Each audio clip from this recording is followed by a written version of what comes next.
Hello, friends. I hope you're having a productive and fulfilling day. I'm Garland, Coulson, Captain Time, and I've put together a productivity pack of 5 templates for you.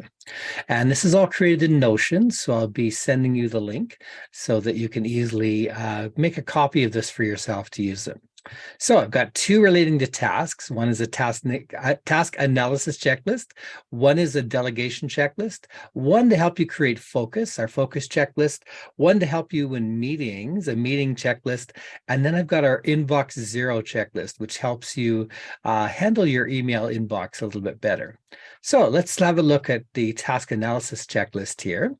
And this is a checklist I teach. This is something I use with my clients. And so I want you to go through and analyze each of your tasks before you do the task. And firstly say, number one, can I dump this task? Does this task really need to be done? Is it connected to one of my important outcomes? If not, why am I doing it?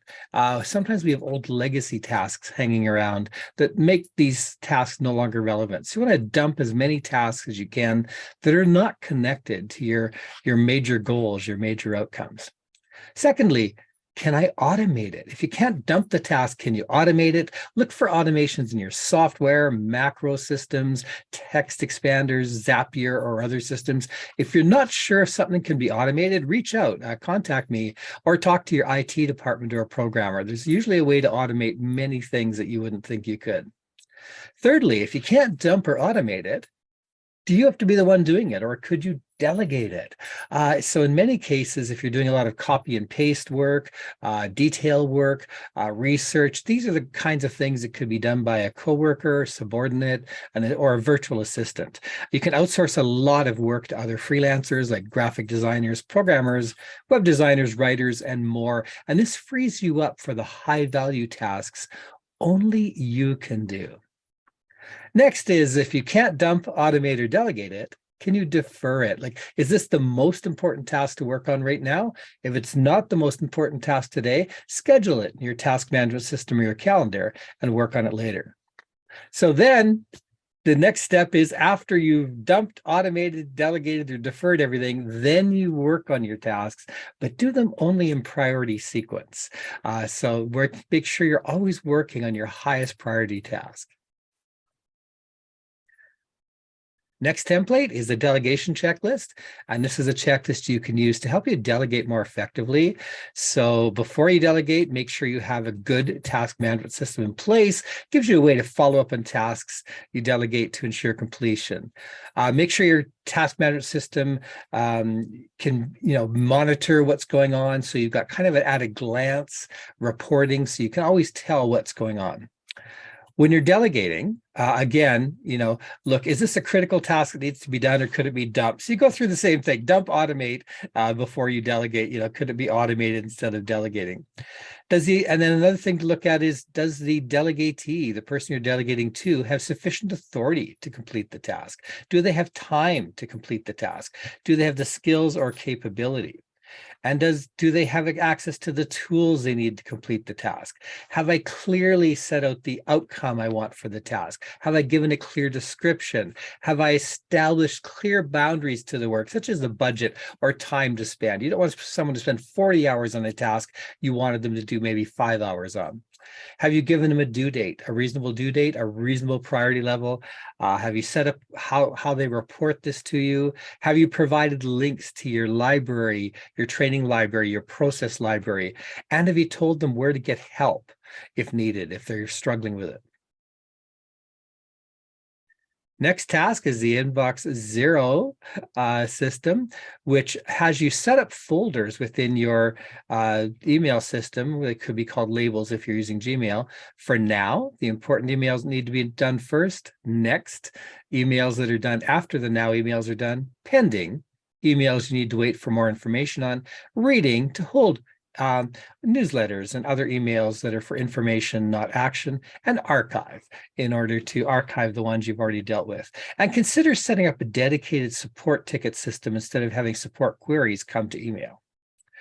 So each day, now you got these folders, you're going to triage your emails. You're not going to keep all your emails in your inbox. They're going to go into one of the folders or labels, and then they're going to be archived once you're done. And you want to unsubscribe from any emails you don't any longer want to receive, or if they're just reading emails, set the filters on your email program to automatically send those newsletters into the reading folder. So when processing emails, you then, after your triage, you start working on the now folder until it's complete, then move to the next folder. Set a reminder in your task list to check your pending email folder every few days or once a week to make sure that it's being checked. Write very concisely, provide clear calls to action or next steps in your email. Delegate emails best answered by your team using your task management system. Don't CC or copy emails to your entire team, only to people who really need the information. And again, archive them all when done.